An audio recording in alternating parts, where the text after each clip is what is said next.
So students, we focused on this tense, continuous future tense. Okay, students. So as usual, we have to just keep remember with the name of the tense.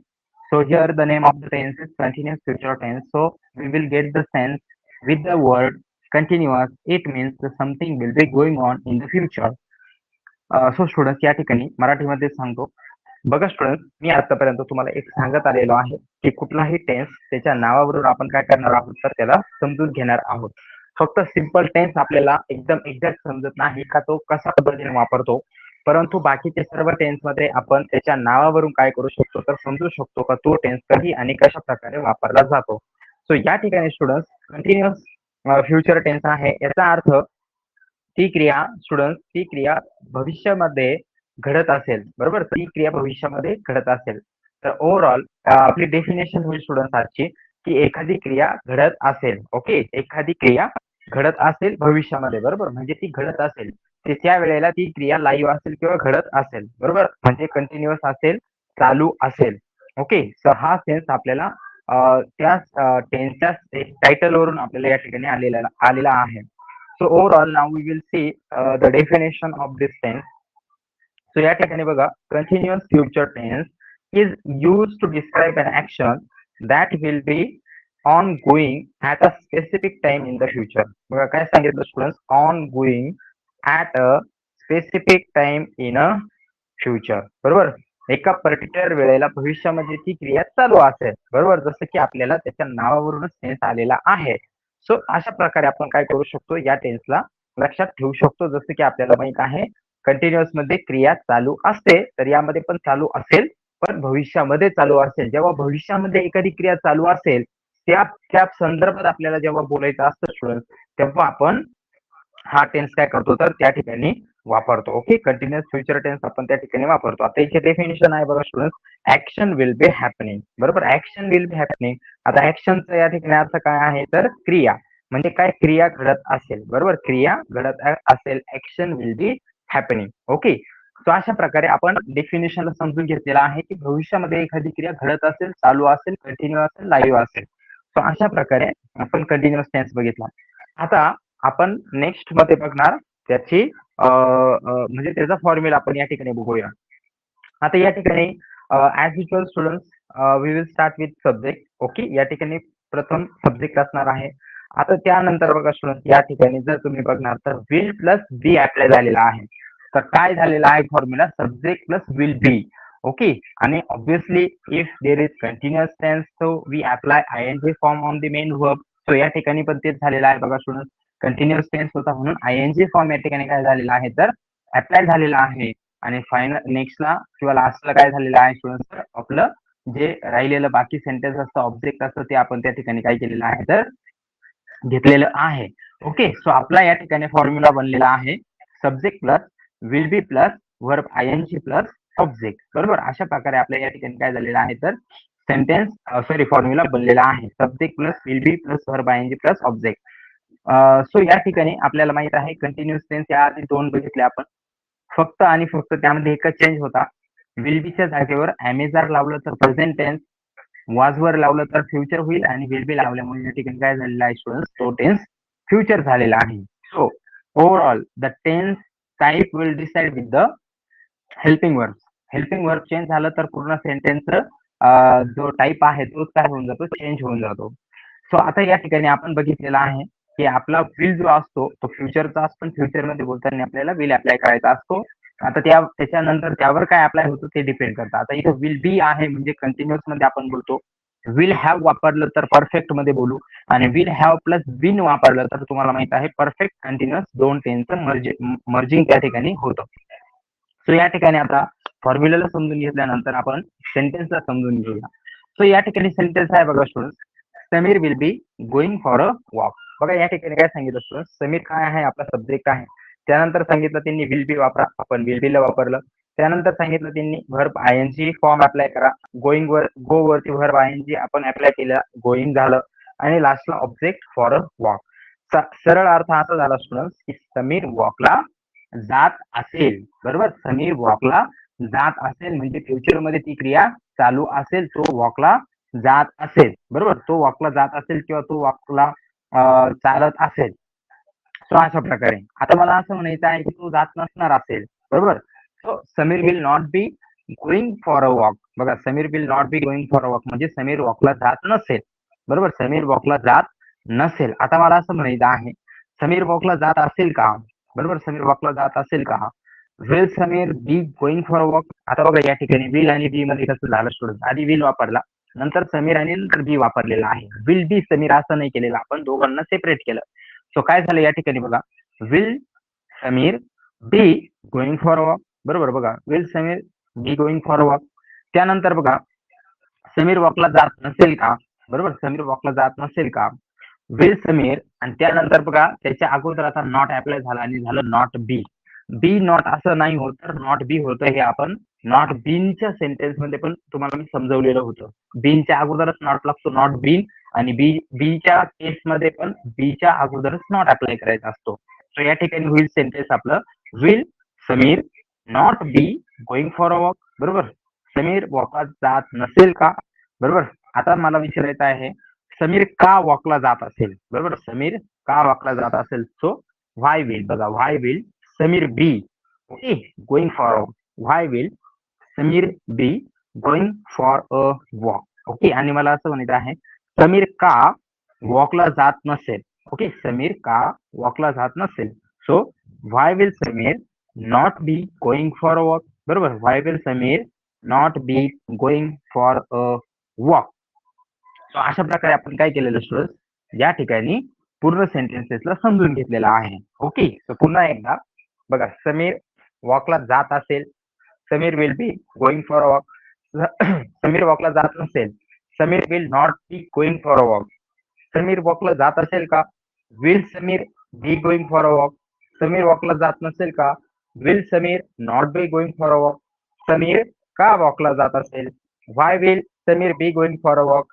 आणि समीर का वॉकला जात नसेल, why will Sameer not be going for a walk. So अशा प्रकारे हे पूर्ण sentence आपण काय केलेले स्टुडंट या ठिकाणी समजून घेतलेले आहेत.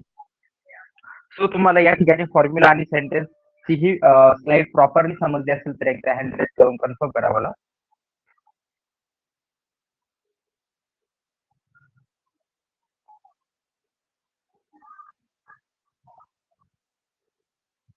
ओके ओके, ठीक आहे. आता नेक्स्ट सेंटेन्स बघूया बघा स्टुडंट आपण. नेक्स्ट आहे I will be going for a walk, बरोबर. म्हणजे काय, मी वॉकला जात असेल, बरोबर. मी वॉकला जात असेल. I will not be going for a walk, मी वॉकला जात नसेल. Will I be going for a walk, मी वॉकला जात असेल का. Will I not be going for a walk, मी वॉकला जात नसेल का. Why will I be going for a walk, मी का वॉकला जात असेल. And why will I not be going for a walk, मी का वॉकला जात नसेल. ओके, सो अशा प्रकारे स्टुडंट्स आपण एखादी क्रिया चालू असेल किंवा नसेल त्यासाठी काय करतो, तर हे सेंटेन्सेस या ठिकाणी वापरतो. ओके, आता आपल्याला यामध्ये दुसरं पण आपण घेऊ शकतो, बरोबर. जसं की मी फोनवर बोलत असेल, I will be talking on phone, बरोबर. मी स्वयंपाक करत असेल, I will be making meals, बरोबर. मी शेजाऱ्यांशी बोलत असेल, I will be talking with my neighbours. Okay, मी स्कूलमध्ये बोलत असेल, I will be talking at school, बरोबर. मी माझ्या मित्रांशी बोलत असेल, I will be talking with my friends. So अशा प्रकारे जसं असेल तसं सेंटेन्स आपल्याला काय करायचं असतं स्टुडंट, बोलायचं असतं. जर कंटिन्युअस तो सेन्स असेल तर subject plus will be plus verb I N G plus ऑब्जेक्टच वापरायचा असतो आणि त्या प्रकारे आपल्याला सेंटेन्स बनवायचं असतं. सो या ठिकाणी दोन टाईपचे सेंटेन्स बघितल्यानंतर आता आपण फ्युचर स्टेट्स या ठिकाणी काय करणार आहोत तर बघणार आहोत, बरोबर. आता आपण एक या ठिकाणी आतापर्यंत बघत आलेलो आहे बघा स्टुडंट, प्रत्येक कंटिन्युअस टेन्स मध्ये आपण बघत आलेलो आहे. जसं की आपण पहिल्या सेंटेन्स मध्ये बघितलं होतं की तो खेळत आहे, बरोबर. किंवा आमचं आपलं लेक्चर चालू आहे, हे कंटिन्युअस प्रेझेंट टेन्स आहे. लेक्चर चालू आहे, लेक्चर इज गोइंग ऑन किंवा लेक्चर इज ऑन गोइंग, बरोबर. मी लेक्चर अटेंड करत आहे, I am attending a lecture, बरोबर. आता आपण त्याचमध्ये बघितलं होतं बघा, त्या ठिकाणी काही एक्झाम्पल बघितले होते का, केक कसा आहे तर स्वीट आहे, बरोबर. केक कसा आहे तर स्वीट आहे. तर आपण त्यासाठी कसं केलं होतं student, the cake is sweet, बरोबर. द केक इज स्वीट, बरोबर. आता पास्ट मध्ये आपण काय बघितलं होतं की केक स्वीट होता, बरोबर. केक स्वीट होता. तर काय केलं होतं आपण student, the cake was sweet, बरोबर. The cake was sweet. बघा स्टुडंट, प्रेझेंट मध्ये कसं Please put down your hand, students.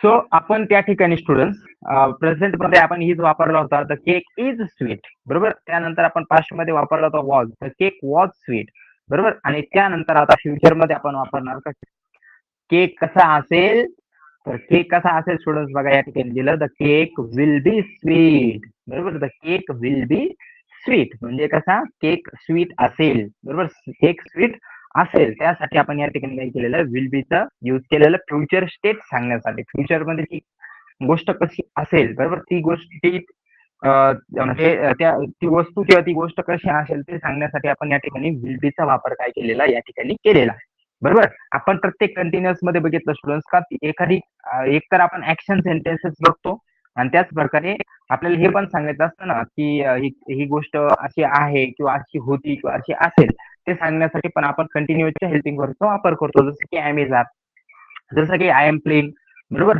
आणि आय एम अ बॉय, बरोबर. तर बघा मी बॉय आहे हे सांगण्यासाठी पण मी चा वापर केला आणि मी खेळत आहे त्यासाठी पण मी चा वापर केला. आय वॉज प्लेइंग, बरोबर, मी खेळत होतो, बरोबर. त्यानंतर द बॉय वॉज प्लेइंग, बरोबर. तर त्या बॉय साठी पण काय केलेलं आपण तर वॉज वापरला त्या ठिकाणी, बरोबर. किंवा इट इज अ ट्री, हे झाड आहे, इट वॉज अ ट्री, ते हे झाड होते, बरोबर. आणि it will be a tree, बरोबर, म्हणजे हे मोठं झाड असेल किंवा हे झाड असेल अशा प्रकारे हे सांगण्यासाठी आपण काय करतो तर फ्युचर स्टेट्स वापरतो.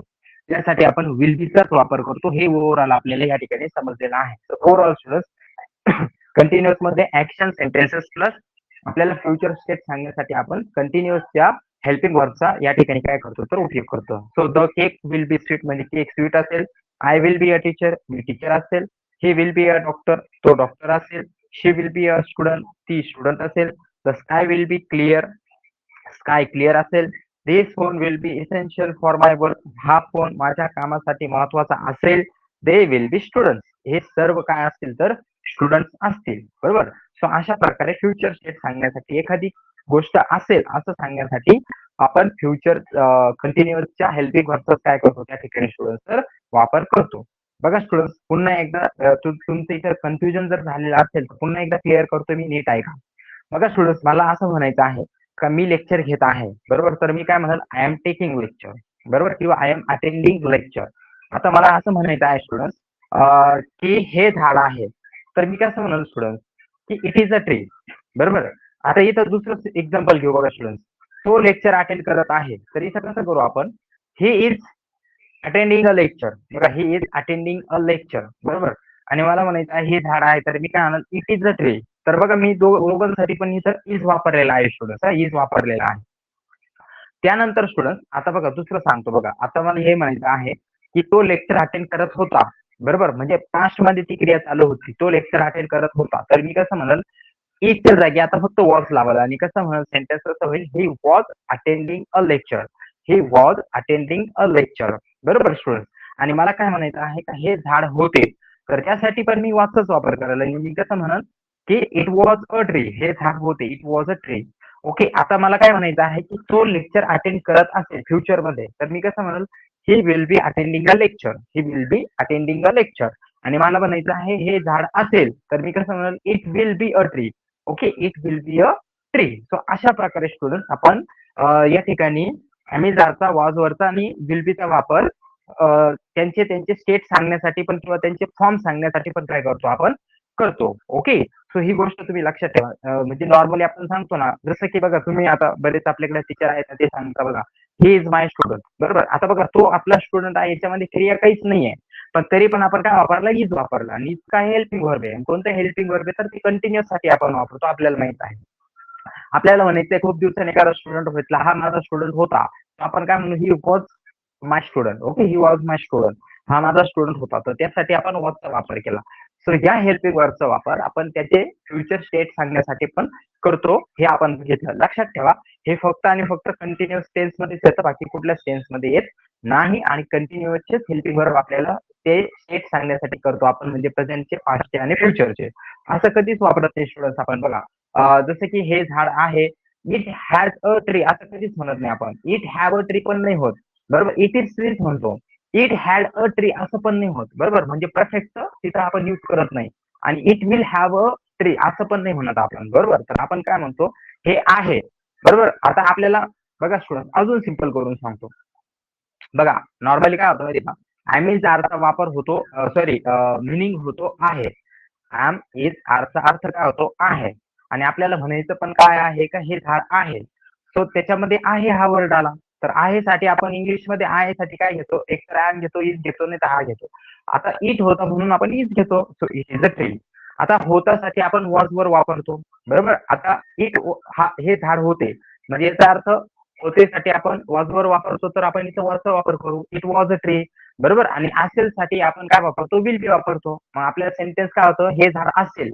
अरे हा असेल शब्द आला म्हणजे आपल्याला विल बी वापरावं लागेल. Okay, so as simple as to understand student. Okay, so अशा प्रकारे आपण काय केलेलं या ठिकाणी हा टेन्स फ्युचर स्टेट साठी कशा प्रकारे युज केला जातो ते पण आपण या ठिकाणी बघितलं. अजून एकदा फायनल सेंटेन्स 2 नंबरच्या सेंटेन्स वरती लक्ष ठेवा. बघा इथं मला म्हणायचं आहे, आय एम अ टीचर, मी टीचर आहे. आय वॉज अ टीचर, मी टीचर होतो. आणि I will be a teacher म्हणजे मी टीचर असेल. सो ओव्हरऑल आपण या ठिकाणी फ्युचर स्टेट या ठिकाणी बघितलेला आहे. सो फ्युचर स्टेट जर तुम्हाला हा टॉपिक प्रॉपर समजला असेल तर please raise your hand students.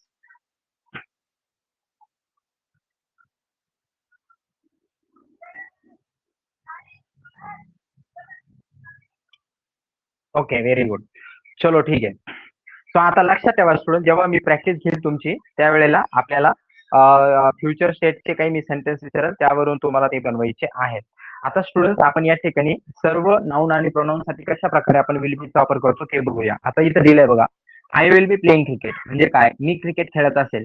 We will be playing cricket, आम्ही सर्वजण क्रिकेट खेळत असू. You will be playing cricket, तू क्रिकेट खेळत असशील. You will be playing cricket, तुम्ही सर्वजण क्रिकेट खेळत असाल. She will be playing cricket, तो क्रिकेट खेळेल. She will be playing cricket, ती क्रिकेट खेळेल. It will be playing cricket, तो किंवा ती क्रिकेट खेळेल. दे विल बी प्लेइंग क्रिकेट, ते सर्व क्रिकेट खेळतील. Sameer will be playing cricket, Sameer cricket खेळेल. समीर आणि Aamir will be playing cricket, Sameer आणि आमिर क्रिकेट खेळत असतील. This boy will be playing cricket, हा मुलगा क्रिकेट खेळत असेल. That boy will be playing cricket, तो मुलगा क्रिकेट खेळत असेल. These boys will be playing cricket, हे सर्व मुलं क्रिकेट खेळत असतील. आणि those boys will be playing cricket, ते सर्व मुले क्रिकेट खेळत असतील. म्हणजे क्रिया चालू असेल. ओके, क्रिया चालू असेल. तर अशा प्रकारे आपण प्रत्येक प्रोनाऊनला घेतलं. आता आपण डिफरंट टाइप ऑफ सेंटेन्सेस या ठिकाणी बनवूया. आता पहिलं सेंटेन्स आहे बघा student, I will be playing cricket, बरोबर. I will be playing cricket म्हणजे काय स्टुडंट, का मी क्रिकेट खेळत असेल, बरोबर. मी क्रिकेट खेळत असेल. त्यानंतर बघा, we will not be playing cricket, बरोबर. म्हणजे काय, आम्ही क्रिकेट खेळत नसू, बरोबर. Will you be playing cricket, तू क्रिकेट खेळत असशील का. त्यानंतर बघा, will you not be playing cricket, तुम्ही क्रिकेट खेळत नसाल का. Okay, why will he be playing cricket. आता बघा इथं लक्ष द्या स्टुडंट, बघा सेंटेन्स कसं झालेलं आहे. व्हाय, त्यानंतर विल, त्यानंतर ही, आणि नंतर बी विचारलेला आहे. कारण विल बी सोबत आपण यूज करत नाही बाकीच्या सेंटेन्सेस मध्ये, बरोबर. फक्त पहिल्या सेंटेन्स मध्ये सोबत येतो, बाकीच्या सेंटेन्स मध्ये सेपरेट होऊन जातात. So why will he be playing cricket, बरोबर. तो सॉरी, तो का क्रिकेट खेळत असेल. Why will she not be playing cricket, ती का क्रिकेट खेळत नसेल. It will be playing cricket, तो किंवा ती क्रिकेट खेळत असेल. They will not be playing cricket, ते सर्वजण क्रिकेट खेळत नसतील. Will Sameer be playing cricket, Sameer cricket खेळत असेल का. Will Sameer and Aamir not be playing cricket, Sameer आणि आमिर क्रिकेट खेळत नसतील का. Why will this boy be playing cricket, हा मुलगा का क्रिकेट खेळत असेल. Why will that boy not be playing cricket, तो मुलगा का क्रिकेट खेळत नसेल. These boys will be playing cricket, हे सर्व मुले क्रिकेट खेळत असतील. Those boys will not be playing cricket, ते सर्व मुलं क्रिकेट खेळत नसतील. सो अशा प्रकारे स्टुडंट आपण ऑल सेंटेन्सेस या ठिकाणी काय केलेले बनवलेले आहेत. जसा सेन्स तसा सेंटेन्स. ओके, जो काल आपण त्याची प्रॅक्टिस पण घेतली आणि ऑलमोस्ट सर्व स्टुडंट्सनी बरोबर देण्याचा प्रयत्न केला. काही मुलांना प्रॉब्लेम येत होता, तो आपण थोडासा प्रॅक्टिस करून तुमचा तो सॉल्व्ह होईल. फक्त कन्सेप्टला अंडरस्टँड करा, कसा समोरचा बोलतो आहे किंवा आपल्या मनात कसे सेंटेन्सेस मराठीमध्ये बनत आहेत. तर जो फॉर्म्युला असतो त्या फॉर्म्युलानुसार आपल्याला काय करायचं असतं, त्याला बनवायचं असतं. So let me turn towards the practice. So till then students, take 1 minute break.